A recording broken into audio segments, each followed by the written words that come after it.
Are you planning to take a safari to Kenya?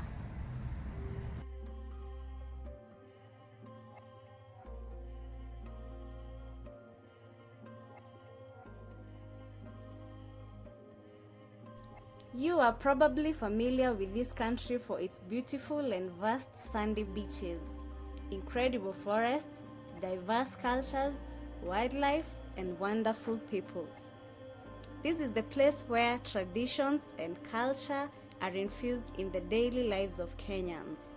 You can call it the Kenyan spirit. This video will help you navigate through the Kenyan culture to give you a pleasant experience during your safari.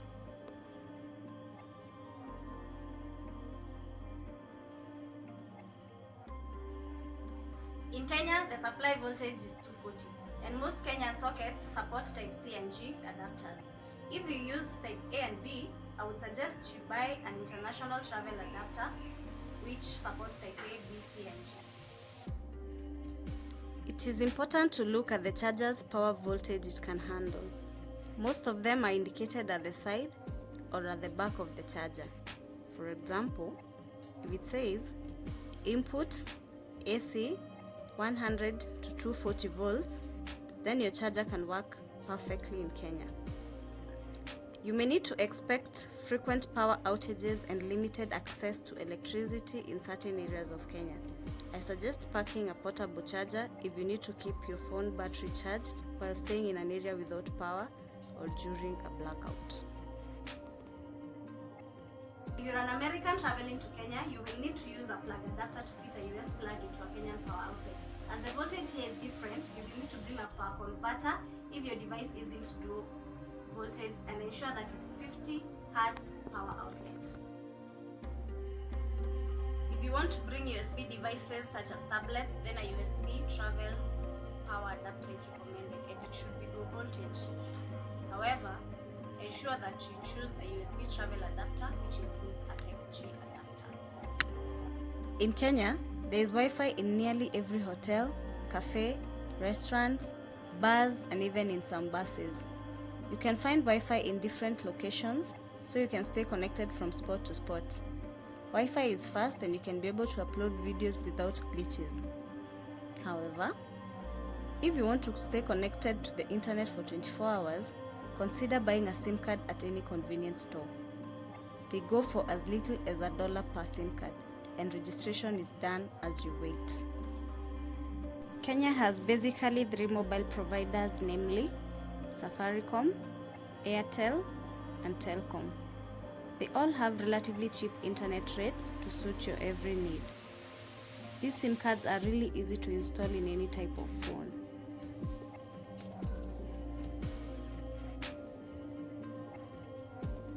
Before coming to Kenya, there are certain must-have apps you need to install. For example, Uber. You go to App Store, search Uber, and install. It's also important to download other metered taxi apps. For example, Bolt, the green one over there. It also has the same functionality as Uber, same as Little Cab, but also used at the coast. It also has the same functionality as Uber, so it will be pretty easy to use.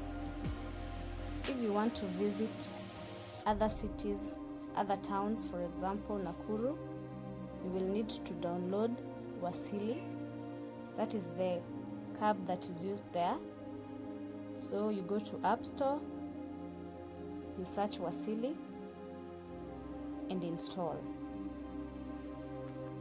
In Nakuru and Naivasha, Uber does not work there, so you will need to have this Swahili app on your phone so that you do not get stuck. Google Translator app is a very important tool to have, and it can really make your life easier.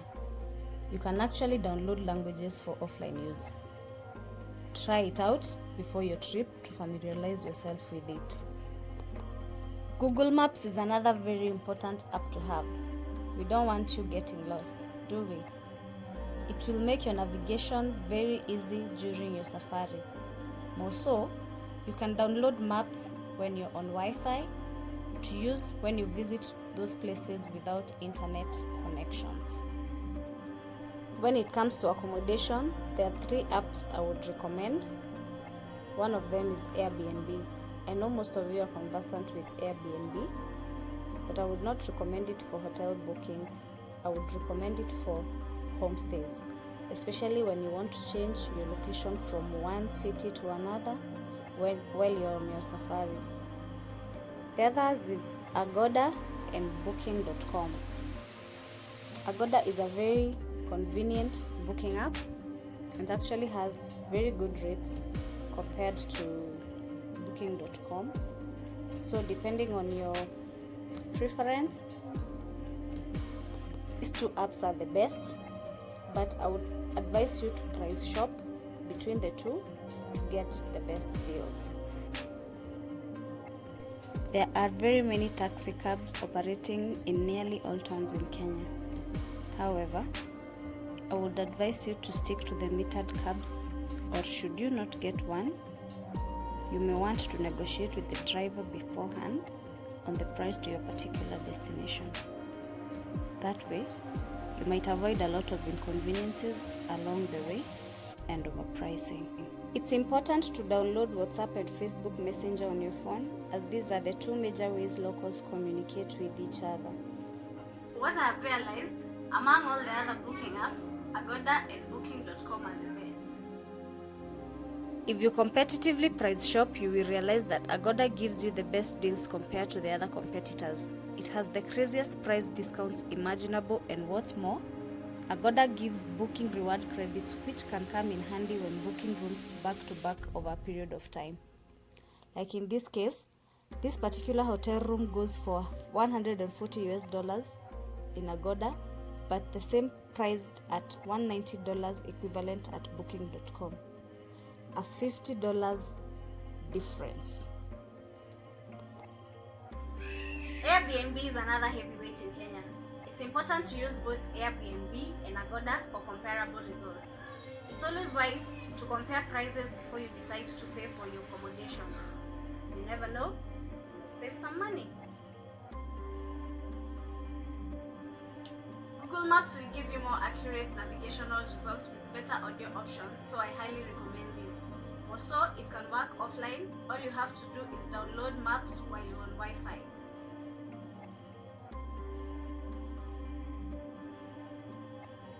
Kenya has 49 indigenous tribes, but Swahili is the official national language. Swahili is alphabet consistent with the same 26 letters as the English alphabet, so it's so easy to see a word and understand its pronunciation. You should always try to learn, or at least attempt speaking Swahili whenever you are traveling. Kenyans are very eager to embrace you when they see that you know their language. This will tremendously improve your overall safari experience.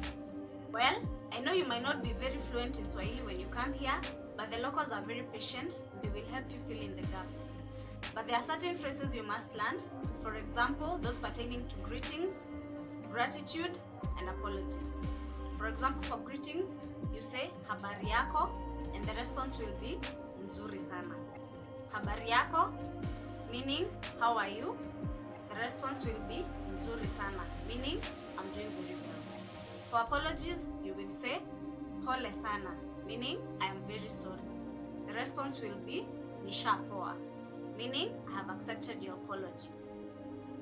For gratitude, you will say asante sana, meaning thank you very much. The response will be karibu, meaning you're welcome. Let's do it together. Habari yako, nzuri sana. Pole sana, nishapoa. Asante sana, karibu. You're good to go. On the other hand, English is commonly spoken in Kenya because most subjects in Kenyan schools are taught in English, so you'll be okay to communicate in English.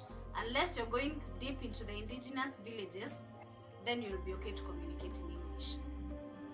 But if everything fails, you can use gestures and they can take you pretty far. Kenya is big.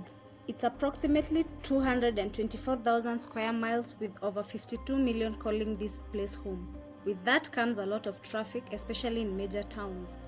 Getting from one place to another takes time, so you have to be patient and extremely patient. When covering large distances like from Nairobi to Mombasa, instead of renting an Uber or a car hire to drive yourself, take a public bus like Mash, Simba Coach or Dreamline. These buses are ultra-modern and try to give you the utmost comfort and a wonderful travel experience. And they're extremely cheap.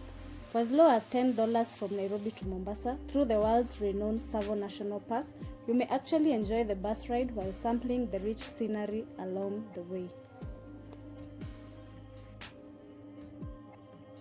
The railway network is also very vibrant and quite economical. You may pay as low as $4 from Nairobi to Mombasa. Once you arrive at your destination, a metered taxi or a tuk-tuk would come in handy. If you come to Nairobi, the capital city of Kenya, then you're in for the ride of your life. I introduce to you the matatu. Now these bad boys are a wonder to behold. True kings of the road. Pure art on wheels. You have to ride to understand. They come fully pimped, playing loud music, and are quite popular with the young and the young at heart. Now, this is my ride for today. Let's go in and check it out.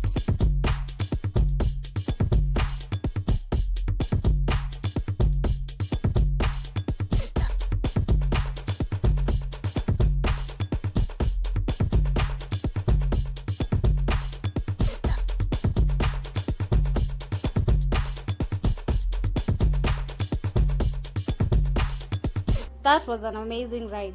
When you come to Kenya, make sure this is on your bucket list. I'm going to do a more detailed matatu culture video, so stay tuned to this channel.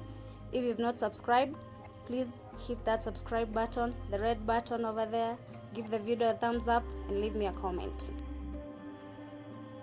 The currency in Kenya is the Kenyan shilling. Currently it exchanges at a rate of 104 to $1. There are so many places to exchange money in and out of all major towns. Focusing on Nairobi and Mombasa, as you will probably be arriving here, you will want to exchange money in a more reliable place. Banks are great for this, but their rates are not usually the best. The alternative results are the numerous forex bureaus. These are very regulated by the Central Bank of Kenya, so your chances of getting conned are reduced to near zero. Their rates are quite competitive from one bureau to the next. It's very important to price shop for the best rates before settling for any. Here you can find any type of food. Kenya has among the highest variety of food in the world, but I recommend eating the typical Kenyan food because it's cheaper and the freshness is guaranteed. But you cannot come to Kenya without trying out the famous nyama choma. That means charcoal grilled meat. In many streets you will find numerous nyama choma joints which specialize on this mouth-watering cuisine. You just need to take your pick from kuku choma, which is charcoal grilled chicken, mbuzi choma, charcoal grilled lamb, pork, or beef choma.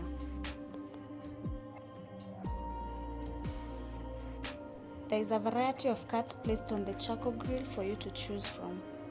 Before you choose, a small piece of the meat is cut for you to taste from any parts of the cuts that are already grilled. Once you make a choice, your piece is prepared and put on the grill once more for a further 10 minutes. A kilo of this, for example, goes for $6 to $9, but be sure to negotiate.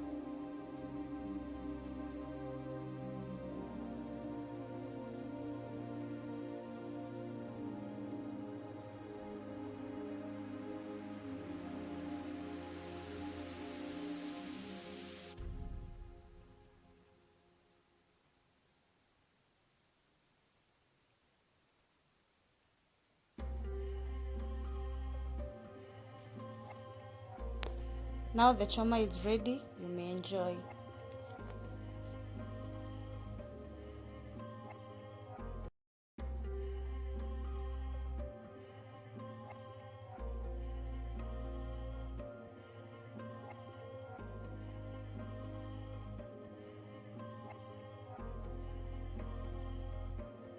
Leave a comment down below on your nyama choma experience and I will be sure to do more videos on this. If you find this video helpful, please give it a thumbs up, leave a comment down below, and most of all, please subscribe. Red button down here. Those of you who have subscribed, thank you very much. Let's keep growing. That's it. See you in my next video.